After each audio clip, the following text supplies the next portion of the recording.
Narito na ang mga pinakamalalaking balita sa One North Central Luzon ngayong Lunes. Lalaki patay matapos bumangga ang sinasakyang motorsiklo sa utility van sa Dagupan City. 3 katao patay sa pagguho sa Itogon, Benguet.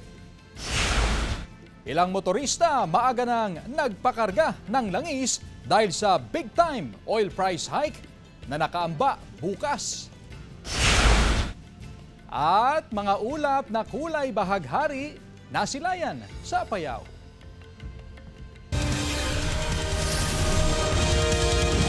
Ito ang GMA Regional TV, One North Central Luzon. Magandang hapon, ako si Chris Zuniga. Mga kapuso, sinamantala ng ilang motorista ang maagang pagpapakarga ng langis dahil sa nakaambang big time oil price hike bukas. Ang malakihang pagtaas ng presyo ng langis ay epekto umano ng sigalot sa pagitan ng Israel at Iran. Makibalita tayo live kay Jasmine Gabriel Galban. Jasmine? Chris, kasabay ng big-time oil price hike, magkakaroon ng fuel subsidy ang national government sa mga PUV drivers at operators. Ayon sa Department of Transportation, inihahanda lamang yung guidelines para ma-identify kung sino nga ba yung mga authorized na makatanggap ng fuel subsidy.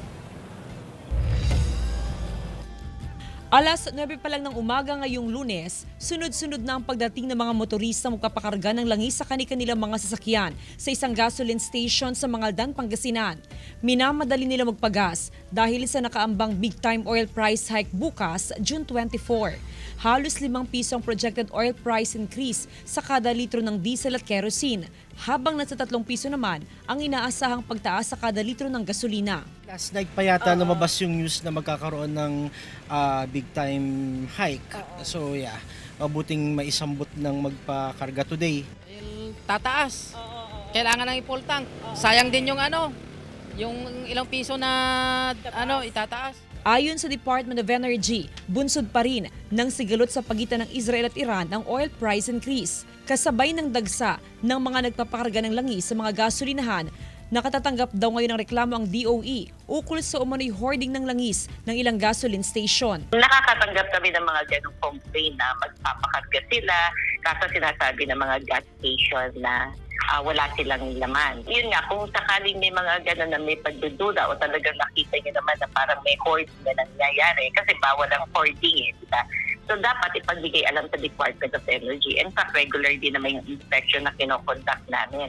Ngayong June 23, nasa 50 pesos ang kada litro ng diesel.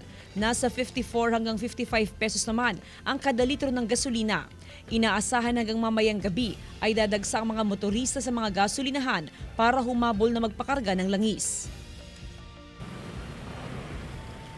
Chris, ngayong hapon lang ay naglabas ng press release ang Department of Energy na gagawing staggered yung fuel price adjustment ngayong linggo. Actually, pinagsasubmit ng Department of Energy ang mga oil companies ng implementation scheme na naglalaman ng breakdown ng staggered adjustment hanggang alas 6 ngayong gabi. Chris? Maraming salamat, Jasmine Gabriel Galban. Samantala mga kapuso, maghanda na sa pagbabudget dahil ayon sa Philippine Amalgamated Supermarkets Association Incorporated, posibleng maramdaman ng consumer ang taas presyo sa mga bilihin kapag nagtaas din ng presyo ang mga manufacturer. Kailangan daw ng manufacturer na magtaas ng presyo kung magmamahal din ang bayad para sa distribution ng mga produkto. Sinusubukan pa naming kunan ng pahayag kaugnay rito ang Department of Trade and Industry.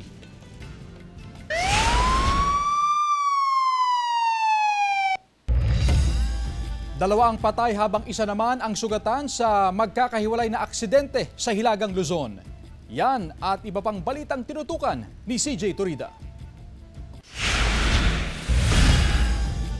Binabagtas ng utility van na ito ang De Venecia Highway Extension sa bahagi ng Barangay Lucao, Dagupan City, pasado alauna kaninang madaling araw. Palikusan na sa kaliwa ang van papuntang taxi terminal nang aksidenteng sumalpok ang kasalubong na motorsiklo na minamaneho ng 25 anyos na si John Paul Valenzuela, tubong San Fabian. Medyo malayo pa siya medyo mahina yung ilaw niya, tapos medyo dahan-dahan ako papasok, tapos bigla siyang diretso. Tapos sumalpok po sa gilid ko po. Parang dadaan po yung van tapos hindi daw siya nakapeno. Sa lakas ng pagkakasalpok, nagtamo ng matinding sugat sa ulo at iba't ibang bahagi ng katawan ng biktima. Dinala pa sa ospital pero hindi na umabot ng buhay. Nasakit po para sa amin kasi biglaan talaga.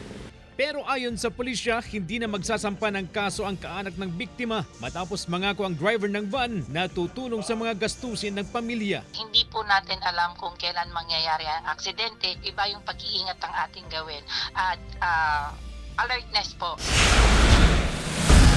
Patay ang 28 anyos na lalaking rider ng motorsiklo matapos mabangga ng closed van sa kahabaan ng Barangay Santa Cecilia, San Nicolas, Ilocos Norte noong Sabado. Nagtamo naman ng gasgas ang 31 anyos na driver ng closed van at kanyang pasahero. Ayon sa pulisya, nawalan ng preno ang closed van kaya nawalan ng kontrol sa manibela ang driver. Sugatan ang isang rider ng motorsiklo nang masalpok ng L300 van sa National Highway bahagi ng Kawayan City, Isabela noong Sabado. Mabilis umano ang patakbo ng mga driver ng mga sangkot na sasakyan. Dinala ng mga rescuer ang rider sa ospital para magamot. Patuloy ang investigasyon ng PNP sa aksidente. Kasama si Jing Dacanay, CJ Torida, One North, Central Luzon.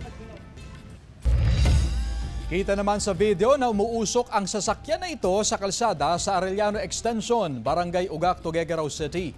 Sa investigasyon ng BFP Tuguegarao, una raw nakita ng may-ari na umuusok ang sasakyan kaya itinabi niya ito. Dito napag-alamang nagliyab ang engine compartment at mabilis na kumalat ang apoy. Tinatayang abot sa 50,000 pesos ang danyo sa sunog. Hindi naman nasaktan ng driver at sakay nito. Napauwi na sana nang mangyari ang insidente. Mag-low pagit po sila bago bumiyahe para maiwasan po yung mga ganong insidente po sa daan po. Patay ang 3 minero habang sugatan naman ang isa pa nilang kasama matapos matabunan ng lupa sa kanilang tinutuluyang makeshift tent sa Itogon, Benguet. Pasado alas 6 ng gabi kahapon, nangyari ang pagguho ng lupa sa Barangay Virac. Ayon sa BFP Itogon, nasa 100 meters ang taas ng pinagmulan ng gumuhong lupa. Posibleng lumambot ang lupa dahil sa pag-ulan. Ang nasabing makeshift tent ang pansamantalang tinutuluyan ng mga biktima pagkatapos nilang magtrabaho sa minahan. Naging pahirapan ang rescue operation na umabot ng 2 oras dahil sa malalaking bato na kasama ng lupa na gumuho. Itinakbo pa ang mga biktima sa pagamutan pero idineklarang dead on arrival ang 3 biktima. Nasa maayos namang kalagayan ang nasugatan dahil sa insidente. Samantala, nakapagtala rin ng landslide sa Banawe Mayoyaw Road sa Ifugao kaninang umaga. Agad na nagsagawa ng clearing operations ang DPWH. Kaya agad na binuksan ang 1 lane ng kalsada kaninang alas 9 ng umaga. Pinag-iingat ng otoridad sa landslide ang mga residenteng nakatira malapit sa mga kabundukan, lalo na ngayong madalas ang pag-uulan. Glam Calicdan, Dizon, One North, Central Luzon.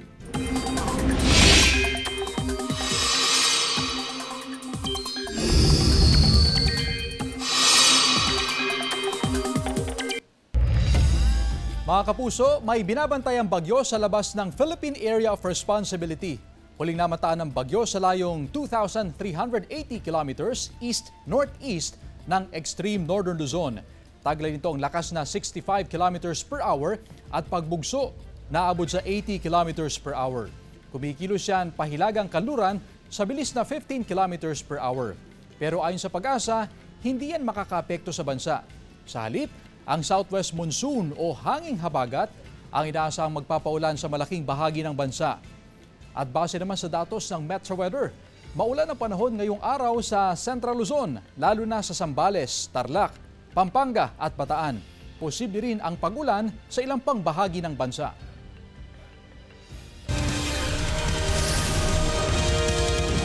Ito ang GMA Regional TV 1 North Central Luzon.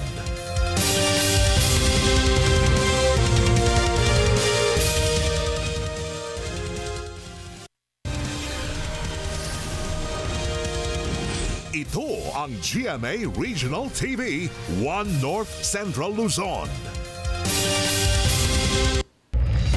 Masintabi po mga kapuso, ilang residente sa Barangay Poblacion Oeste sa Dagupan City nagkakaalipungan na dahil sa bahang dulot ng high tide at ulan. Narito ang report. Nakasuot ng bota na lumusong sa baha si Nanay Estela kaninang umaga. Bagya kasing bumaba ang antas ng baha sa kanila sa Sitio Fulgencio, Barangay Poblacion Oeste, Dagupan City.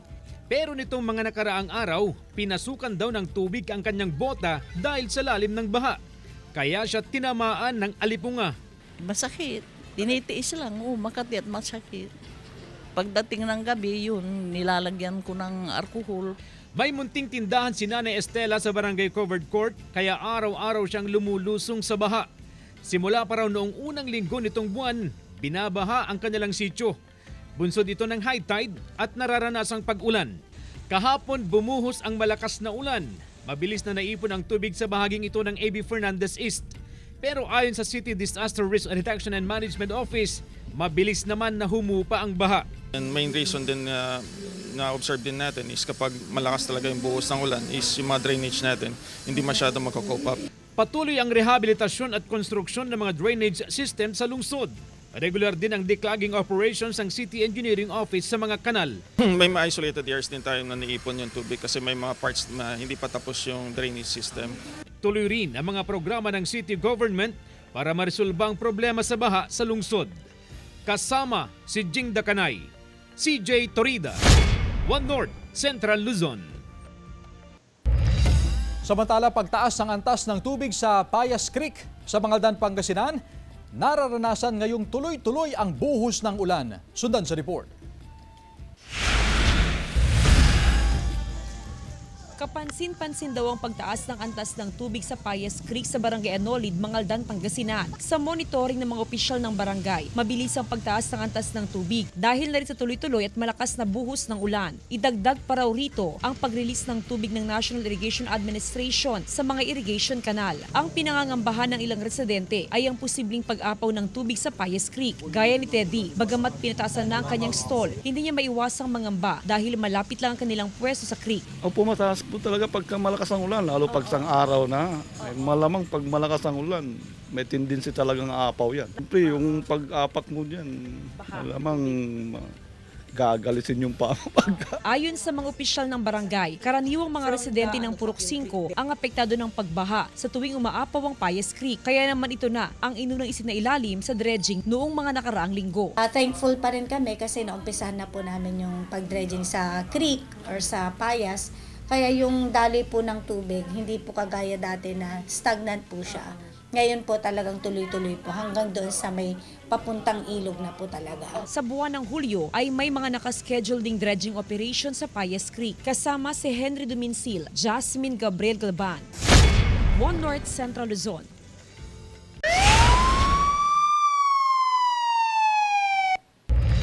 Natagpo ang patay ang 80 anyos na babae sa isang creek sa San Carlos City, Pangasinan. Tutukan sa report. Umalis daw ang 80 anyos na si Lola Erlinda Torres sa kanilang bahay sa Sitio Malay, Barangay Turak, San Carlos City, Pangasinan, alas 5 ng madaling araw noong Biyernes. Pasado alas 5 ng hapon ng parehong araw, natagpuan ang lolang nakalutang at wala ng buhay sa isang creek di kalayuan sa kanilang bahay. Andiyan yung unahan, andiyan sa loob ng bahay na naglilinis. Pagkatapos nun, walang sinabi sa akin na kahit ano, hindi pa nagpaalam.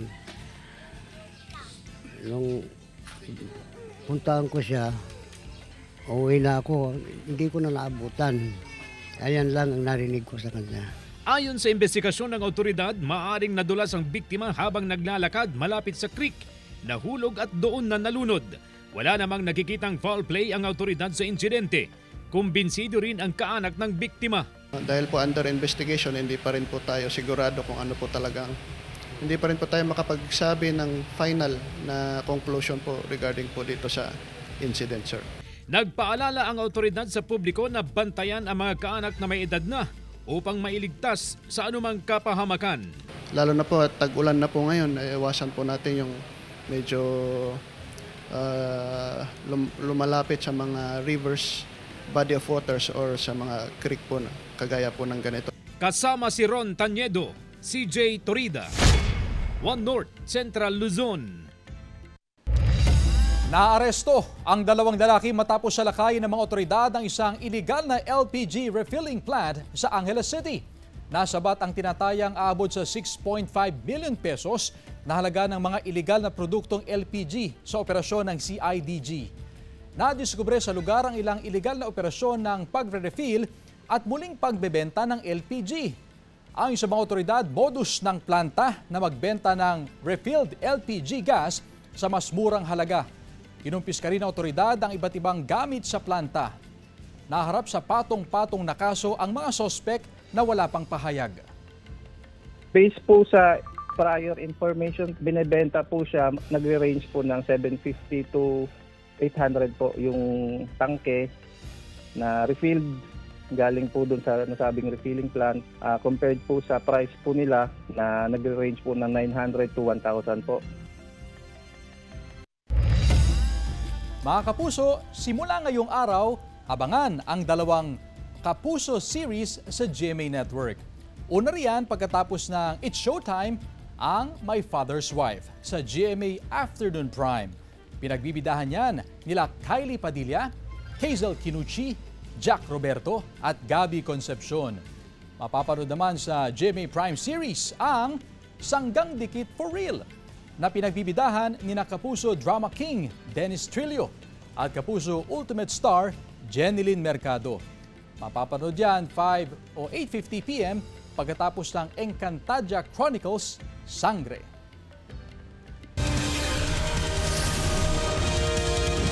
Ito ang GMA Regional TV, One North Central Luzon.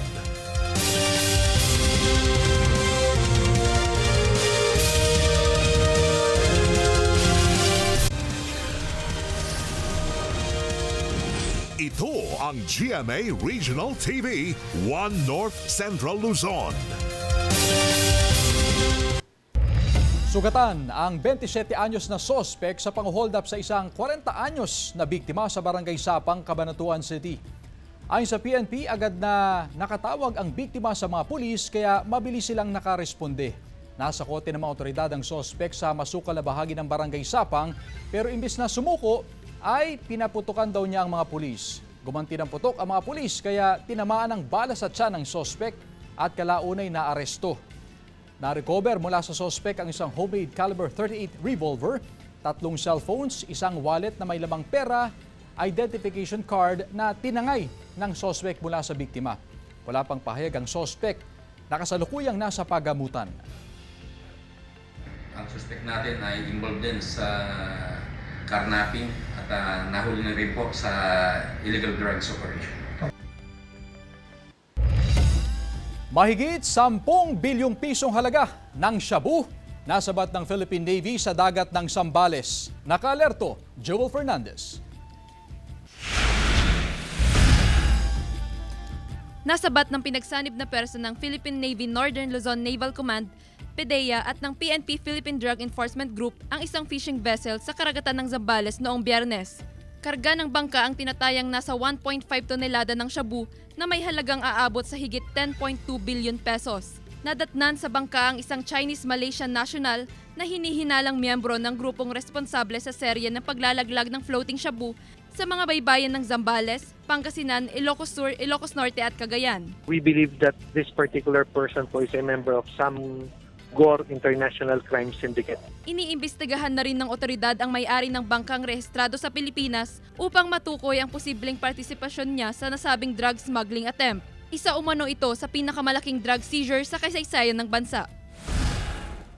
Aabot naman sa 10.2 million pesos ang halaga ng mga na-recover na palutang-lutang na hinihinalang shabu sa karagatang bahagi ng Ballesteros at Apari, Cagayan.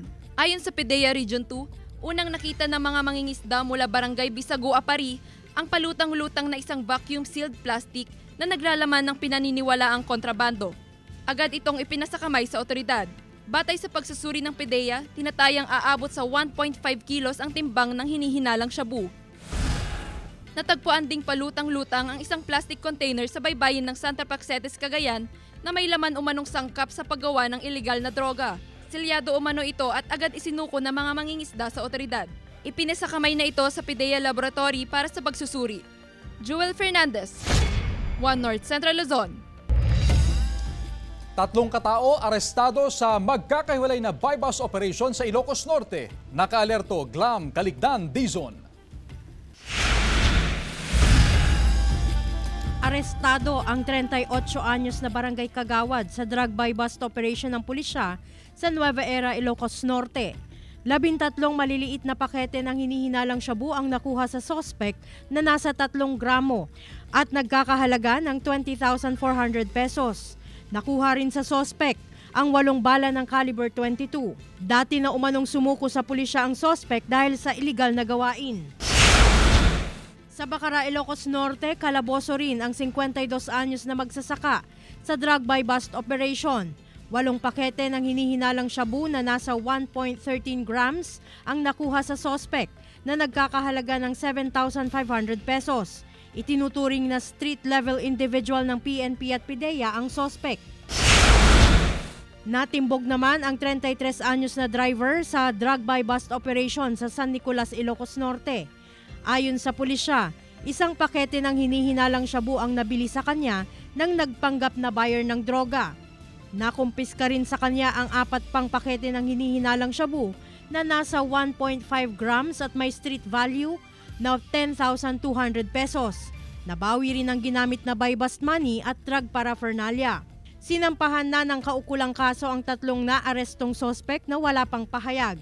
Glam Caligdan, Dizon, One North Central Luzon.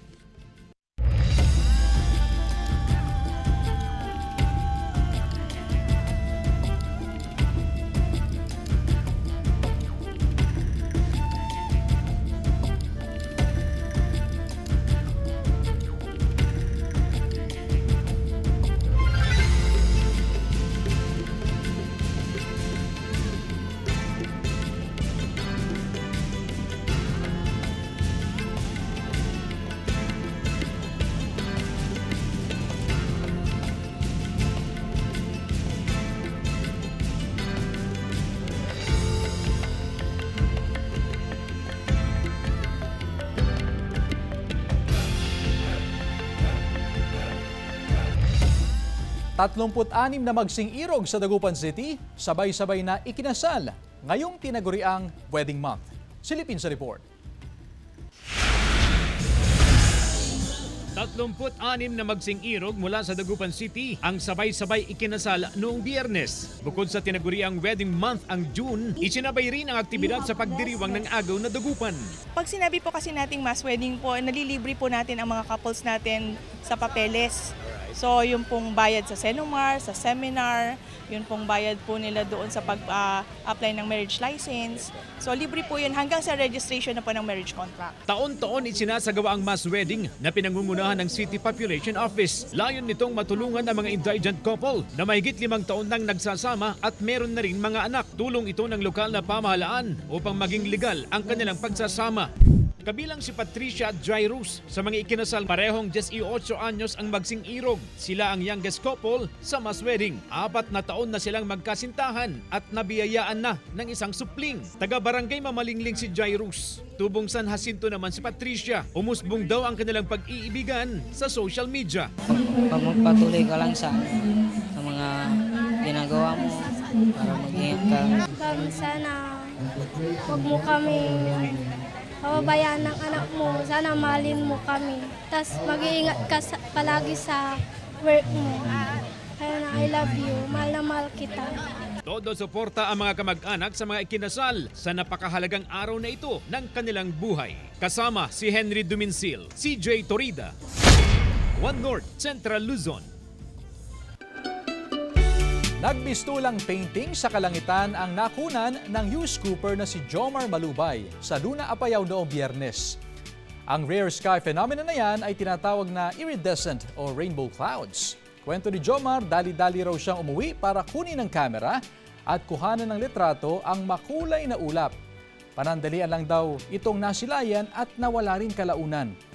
Ayon sa Pag-asa, nabubuo ang iridescent clouds kapag tumama ang sinag ng araw sa matataas at maninipis na ulap na karaniwang may ice crystals o water droplets. At dahil sa diffraction o pagkalat ng light rays, lumilikha ito ng iba't ibang kulay sa paligid ng ulap. Samantala, mapapanood niyo po ang episode na ito at iba pang pinakahuling lokal na balita sa official website ng GMA Regional TV, www.gmaregionaltv.com. Pwede rin kayong bumisita sa aming official YouTube channel, GMA Regional TV, at i-click ang subscribe button para sa pinakamainit na balita mula sa mga rehiyon. Nais din namin pasalamatan ang mga kapuso sa Hilaga at Gitnang Luzon, maging ang mga kapuso natin abroad. Dahil sa GMA Regional TV, local news matters. At yan ang mga pinakamalaki at pinakahuling balita sa Hilaga at Gitnang Luzon. Maraming salamat sa pagsama sa amin pati na ang mga kapuso sa ibang bansa na tumutok sa mga balita sa rehiyon. Ako po si Chris Zuniga. Kami, ang GMA Regional TV, One North Central Luzon, buong puwersa para sa mas malaking misyon at mas malawak na paglilingkod sa bayan.